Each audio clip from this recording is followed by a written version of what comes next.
மத்திய அரசின் கட்டுரை போட்டியில் வெற்றி பெற்ற திருவாரூர் பள்ளி மாணவி டெல்லியில் நடைபெறும் குடியரசு தின விழாவில் பங்கேற்க அழைக்கப்பட்டுள்ளார். மத்திய பாதுகாப்பு அமைச்சகம் மற்றும் மத்திய கல்வித்துறை இணைந்து நடத்திய இணையவழி போட்டியில் நாடு முழுவதும் 2 கோடி மாணவர்கள் பங்கேற்றனர். இதில் திருவாரூர் GRM அரசு உதவி பெறும் பெண்கள் மேல்நிலை பள்ளியில் 11ஆம் வகுப்பு படிக்கும் வைகயோஷனா நீரா ஆர்யாவின் தியாக வரலாறு குறித்து கட்டுரை எழுதி வெற்றி பெற்றார். இதையடுத்து ஜனவரி 26ஆம் தேதி டெல்லி குடியரசு தின விழாவில் பங்கேற்க அழைப்பு வழங்கப்பட்டதுடன் பதக்கம் மற்றும் 10,000 ரூபாய் பரிசும் வழங்கப்பட உள்ளதாக தெரிவிக்கப்பட்டுள்ளது. டெல்லி பயண செலவுகளை மத்திய அரசே ஏற்கும் எனவும் கூறப்படுகிறது.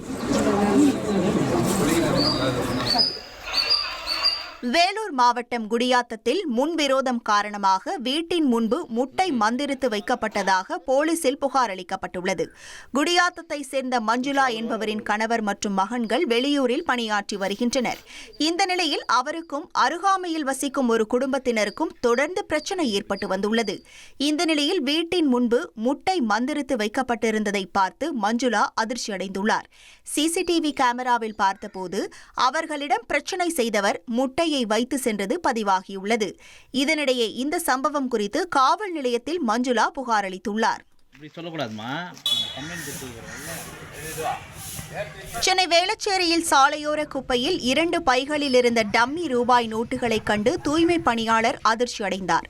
நேருநகர் அண்ணா தெருவில் தூய்மை பணியாளர் ஒருவர் குப்பைகளை சேகரிக்க வந்தபோது அங்கு கிடந்த 2 பைகளை திறந்து பார்த்தார். அப்போது அதில் 2000 ரூபாய் மற்றும் 500 ரூபாய் நோட்டுகள் கட்டுக்கட்டாக இருந்தன. சம்பவ இடத்திற்கு வந்த போலீசார் 2 பைகளையும் பறிமுதல் செய்தனர். முதற்கட்ட விசாரணையில் கைப்பற்றப்பட்ட பணம் படப்பிடிப்புகளுக்கு பயன்படுத்தப்படும் டம்மி பணம் என தெரிய வந்ததாக கூறப்படுகிறது. இருப்பினும் BC சென்றவர்கள் யார் என்பது குறித்து விசாரணை நடந்து வருகிறது.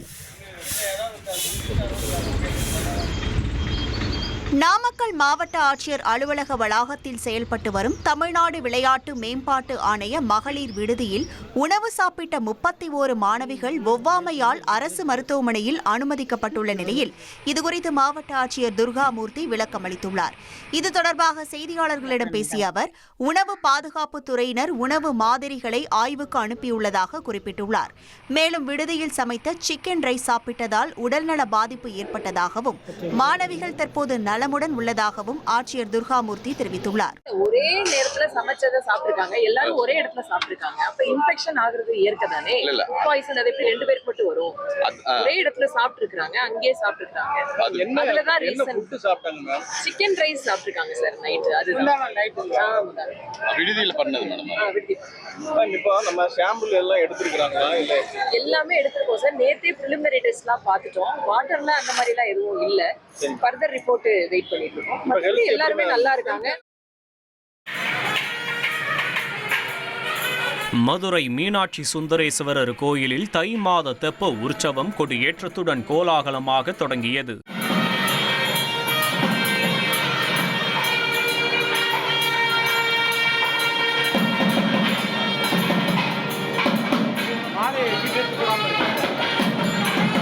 கோயில் வளாகத்தில் உள்ள புலாலர் மண்டபத்தில் மீன லக்னத்தில் மங்கள வாத்தியங்கள் முழங்க கொடிமரத்தில் கொடியேற்றம் செய்யப்பட்டது. முன்னதாக மீனாட்சி அம்மன் மற்றும் சொக்கநாதர் பிரியாவிடையுடன் கொடிமரம் முன்பாக எழுந்தருளினர். தெப்ப உற்சவ நாட்களில் தினமும் காலை மாலை 2 வேளைகளிலும் சுவாமி அம்பாள் 4 சித்திரை வீதிகளில் உலாவரும் நிகழ்ச்சி நடைபெற உள்ளது.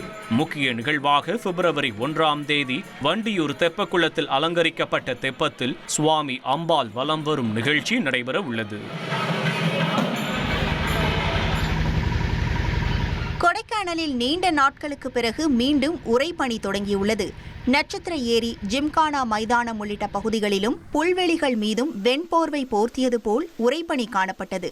அதேபோல் மரம், செடி, கொடிகளின் மீதும் வாகனங்கள் மீதும் உறைபனி படர்ந்து ரம்மியமாக காட்சியளித்தது.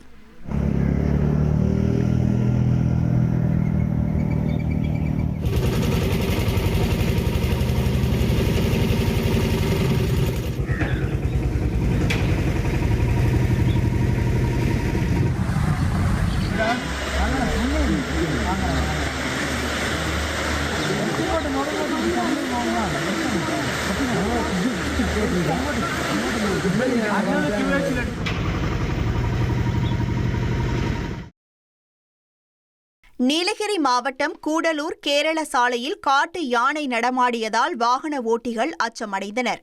கேரளா செல்லும் சாலையில் திடீரென காட்டு யானை ஒன்று வாகனங்களுக்கு முன் நடந்து வந்தது. இதை பார்த்து அதிர்ச்சியடைந்த மக்கள் வாகனங்களை ஆங்காங்கே நிறுத்தினர். தொடர்ந்து சாலையில் நடந்து சென்ற அந்த யானை எந்த தொந்தரவும் செய்யாமல் வனப்பகுதிக்குள் சென்றது. ஈரோட்டில் பயணிகளை ஏற்றுவதில் ஏற்பட்ட தகராறில் டாக்ஸி ஓட்டுநர் மற்றும் ஆட்டோ ஓட்டுநர் ஒருவருக்கொருவர் தாக்கிக் கொண்ட சம்பவம் பரபரப்பை ஏற்படுத்தியது.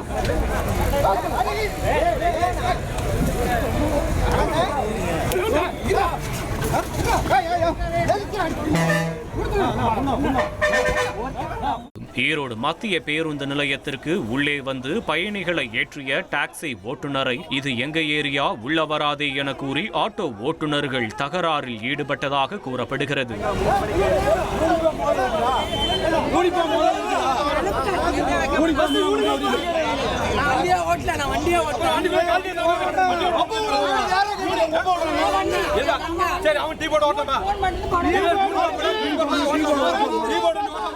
மோதலில் ஈடுபட்ட இருவரையும் போலீசார் விசாரணைக்கு அழைத்து சென்றனர்.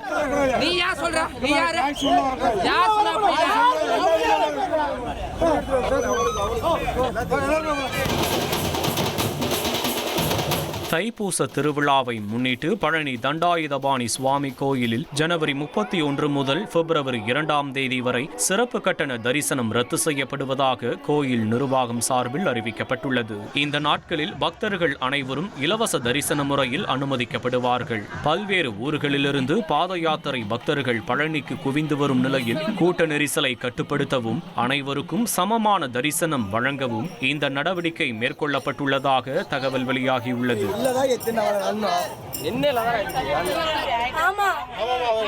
சென்னையில் மருத்துவமனை பணியாளர்கள் போராட்டத்தில் கைது செய்யப்பட்டவருக்கு திடீரென நெஞ்சுவலி ஏற்பட்டதால் பரபரப்பு ஏற்பட்டது. சென்னை தேனாம்பேட்டையில் தமிழ்நாடு அரசு பொது சுகாதாரத்துறை பல்நோக்கு மருத்துவமனை பணியாளர்கள் போராட்டத்தில் ஈடுபட்ட நிலையில் அனைவரும் கைது செய்யப்பட்டனர். அவர்களை பேருந்தில் அழைத்து சென்றபோது நாமக்கல்லை சேர்ந்த இந்திரமூர்த்தி என்பவருக்கு நெஞ்சுவலி ஏற்பட்டது. இதையடுத்து அவர் KK நகரில் உள்ள மருத்துவமனைக்கு அழைத்து செல்லப்பட்டு முதலுதவி அளித்த பின்னர் வடபழனியில் உள்ள தனியார் மருத்துவமனையில் அனுமதிக்கப்பட்டுள்ளார்.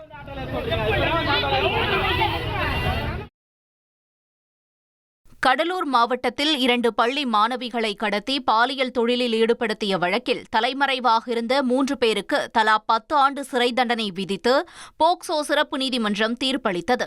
திட்டக்குடி அரசு பள்ளியில் படித்த 13 மற்றும் 14 வயது கொண்ட மாணவிகள் கடத்தப்பட்டு கடந்த 2014ஆம் ஆண்டு பாலியல் தொழிலில் ஈடுபடுத்தியதாக புகார் எழுந்தது. இந்த வழக்கு CBCID விசாரணைக்கு மாற்றப்பட்ட நிலையில் பலர் மீது வழக்கு பதிவு செய்யப்பட்டு நீதிமன்றத்தில் விசாரணை நடைபெற்றது. இந்த வழக்கில் முக்கிய குற்றவாளிகளான சதீஷ்குமார், தமிழரசி, கபிலன் ஆகியோரின் குற்றம் நிரூபிக்கப்பட்டதாக அறிவித்த நீதிமன்றம் அவர்களுக்கு தலா 10 ஆண்டு சிறை தண்டனை விதித்து தீர்ப்பளித்தது. செங்கல்பட்டு மாவட்டம் மாமல்லபுரம் கடற்கரையில் 15 ஆமைகள் இறந்த நிலையில் கரை ஒதுங்கியுள்ளன. இதனால் அப்பகுதியில் துர்நாற்றம் வீசி வருகிறது. கடலில் ஏற்படும் சீதோஷ்ண நிலை மாற்றம், சரக்கு கப்பலிலிருந்து வெளியேறும் கழிவுகள் உள்ளிட்ட காரணங்களால் ஆமைகள் அவ்வப்போது இதுபோல இறந்து கரை ஒதுங்கி வருவதாக மீனவர்கள் கூறுகின்றனர்.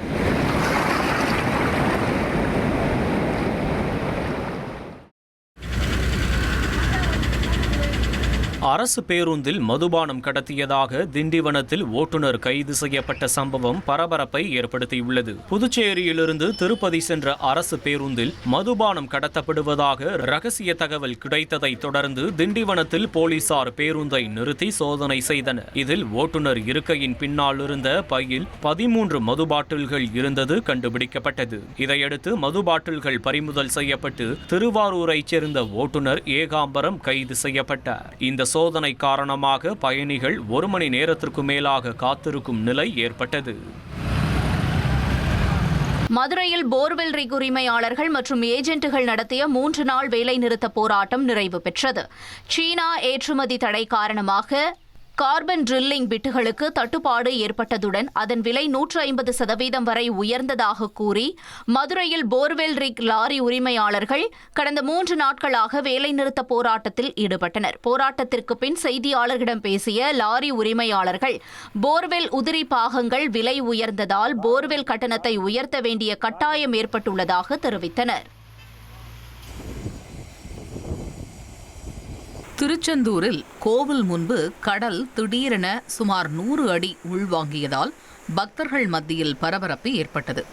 முருகனின் அறுபடை வீடுகளில் 2ஆம் படை வீடாக விளங்கும் திருச்செந்தூர் முருகன் கோவிலுக்கு வரும் பக்தர்கள் வழக்கமாக கடலில் புனித நீராடி தரிசனம் செய்வதை கடைபிடித்து வருகின்றனர். இந்த நிலையில் இன்று செல்வ தீர்த்தம் பகுதியில் இருந்து ஐயா கோவில் வரை சுமார் 500 அடி நீளத்திற்கு கடல் உள்வாங்கியதாக கூறப்படுகிறது. இதனால் பாசி படிந்த பாறைகள் அதிக அளவில் வெளியில் தெரிந்த நிலையில் சில பக்தர்கள் பாறைகளின் மீது நின்று செல்ஃபி மற்றும் புகைப்படங்கள் எடுத்தனர். சிலர் கடல் சிப்பிகளை சேகரித்தனர். கடலூர் மாவட்டம் புதுக்குப்பம் கிராமத்தில் உள்ள தூய லூர்து அன்னை ஆலயத்தில் இறந்தவருக்கு திருப்பலி நடத்த மறுத்ததாக கூறி உறவினர்கள் சவப்பெட்டியுடன் போராட்டத்தில் ஈடுபட்டதால் பரபரப்பு ஏற்பட்டது.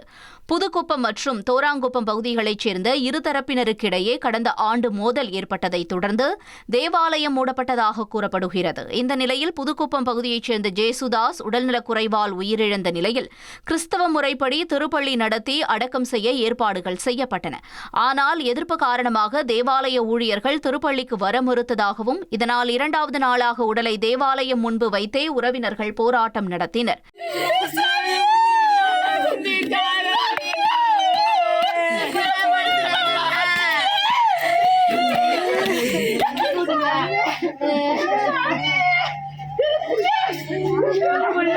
பேச்சுவார்த்தை தோல்வியடைந்த நிலையில் மாவட்ட நிர்வாகம் தலையிட்டு தீர்வு காண வேண்டும் என உறவினர்கள் கோரிக்கை விடுத்துள்ளனர்.